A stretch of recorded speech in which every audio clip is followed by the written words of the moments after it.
Por lo que hemos comentado hasta ahora acerca de la heteroscedasticidad, está claro que si está presente, debe ello tenerse en cuenta, ya que los métodos clásicos que hemos utilizado hasta ahora, sobre todo aquello que sea utilizar las estimaciones de la varianza basadas en homoscedasticidad, nos puede llevar a conclusiones erróneas. La primera tarea entonces a abordar es cómo detectar la homoscedasticidad y estar prevenidos ante ese uso erróneo en ese caso.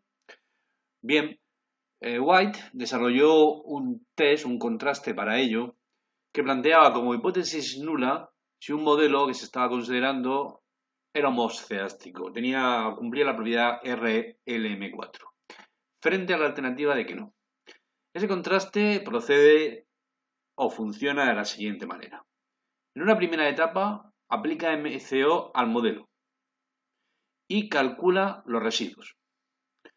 El cálculo de los residuos es para trabajar con ellos en la siguiente etapa, como aquí se indica. Debemos de desarrollar un método que trabaje, analice las varianzas de los errores y vea si estas son constantes o no. Pero las varianzas de los errores no son conocidas. Tampoco son cantidades estimables, hay una por cada elemento de la muestra, por cada individuo de la muestra. Lo que necesitamos entonces, o lo que necesitaríamos, es una variable que mejor aproximara, se acercara a lo que pueden ser esas varianzas, que hay que ver si son constantes o no, si dependen o no de las X o Y. Bien, pues los residuos de los cuadrados, perdón, de los residuos pueden ser esas variables, porque recordemos un momento, ¿qué es la varianza epsilon sub i? La varianza de cualquier variable, por ejemplo la epsilon sub i, es esta cantidad, y si RLM3 se cumple, esta media es cero. Por tanto, la varianza es el cuadrado de esta cantidad. Esta varianza o este cuadrado de la cantidad, o la esperanza del cuadrado de esta cantidad, perdón. Esa varianza o la esperanza de ese cuadrado no es conocida, y si los residuos aproximan a los errores, quizá estos cuadrados pueden ser la mejor variable que aproxime a estas cantidades cuya evolución en función de las X sub i queremos estimar. Por ello se utiliza para estudiar esa evolución no las verdaderas varianzas, insisto, que no se conocen, sino la mejor aproximación de la que se dispone, el cuadrado de los residuos que se han calculado previamente en esta regresión. Y para ver si estos cuadrados de residuos varían o no en función de los X sub i, lo cual indicaría que a su vez la varianza posiblemente también varía o no en función de los X sub i, White lo que propuso es hacer esta regresión auxiliar. En esta regresión auxiliar se comprueba hasta qué punto estos cuadrados de residuos pueden ser explicados con las funciones de las X sub i que más habitualmente suelen influir en las varianzas, si es que lo hacen. Las varianzas, si no son constantes, las varianzas de los epsilon sub i, lo más habitual es que sean funciones de las X sub i, de sus cuadrados, de los productos cruzados. Bien, pues se plantea estudiar mediante esta regresión múltiple si los cuadrados de los residuos, la mejor aproximación, el mejor proxy que tenemos de la varianza de los errores, se puede explicar convenientemente con esas variables que hemos dicho. Las propias explicativas sin más, los cuadrados de las explicativas, los productos cruzados de las explicativas. Esta regresión puede llegar a tener muchos sumandos, depende de las variables explicativas que tenga el modelo original. Entonces, el incluir en esta regresión este último término se hace o no según que la muestra sea lo suficientemente grande. Eso, por ejemplo, un programa como eViews lo permite hacer.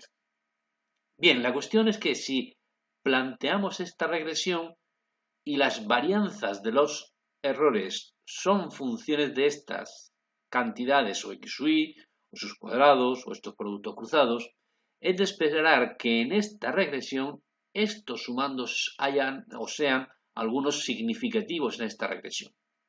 Por eso, en la etapa tercera, lo que se propone es un contraste de, en esa regresión auxiliar que hemos planteado, ¿son todos los coeficientes cero?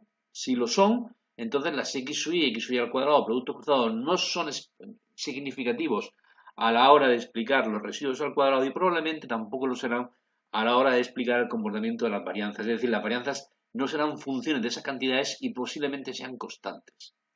Bajo la alternativa, si comprobamos que esos coeficientes, alguno al menos, no es significativo, Entonces los residuos al cuadrado serán función o son bien explicados por esas cantidades, dependen de esas cantidades y posiblemente la varianza de los errores también. Por tanto, se trata de un contraste de significatividad conjunta de estos elementos en la regresión auxiliar frente al hecho de que no, un contraste de la nula de que no son significativos conjuntamente frente a la alternativa de que al menos uno de ellos sí es significativo. Esta regresión, como a su vez se hace con residuos obtenidos por una regresión previa y tal, no se contrasta con un estadístico de fe habitual, sino que White desarrolló un estadístico específico, un test específico para contrastar estas hipótesis. En concreto, propuso trabajar con nR sub e al cuadrado. ¿Qué es R sub e al cuadrado? R sub e al cuadrado no es más que el R al cuadrado de esta regresión auxiliar. Y n, evidentemente, es el tamaño de la muestra. Bien, pues White propuso como estadístico del test de contraste de heterocedasticidad n por esa R al cuadrado. Y estableció que sintóticamente la distribución de ese estadístico es una nueva distribución que no conocemos chi cuadrado, de la que tampoco necesitamos conocer nada específico, sino sencillamente utilizar su tabla o la función que ya veremos en IBIUS cuál es, que dice cómo calcular los cuantiles correspondientes que se necesitan para pasar los contrastes. El contraste en concreto de este test se lleva a cabo viendo o comprobando si el estadístico que propuso White es mayor que el cuantil de esta distribución chi cuadrado con p grados de libertad que deja alfa a la derecha.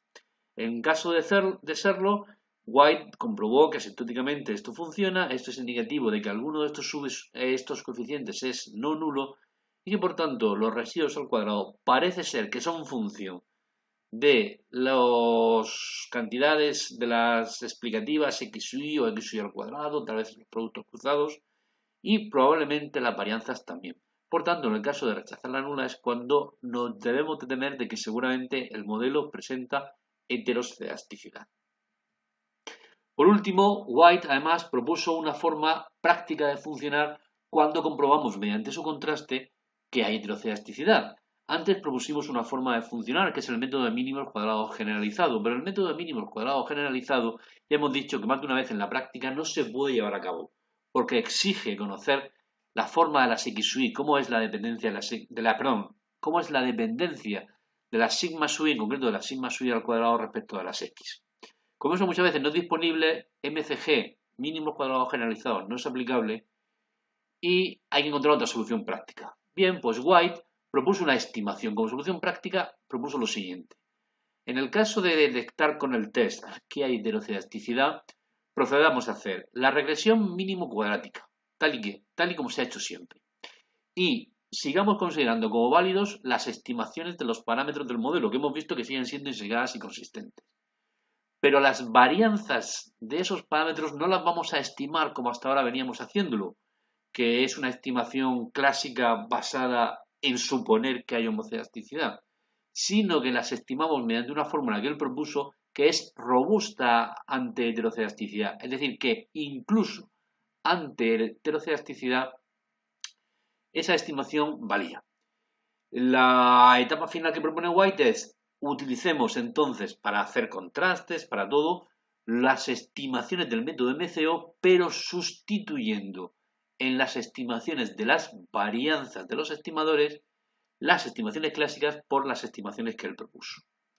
Las estimaciones que él propuso siguen esta fórmula, no es una fórmula que nosotros vamos a calcular, después en la práctica veremos cómo IBIUS calcula esto, entonces lo que nosotros haremos es el resultado de esta fórmula que IBIUS calcula automáticamente, veremos cómo entonces se utiliza en los procedimientos análogos a los que hemos hecho hasta ahora, test, estadísticos de test, de F, porque esos estadísticos siguen valiendo, pero si se emplea estas estimaciones como estimaciones de las varianzas de los parámetros.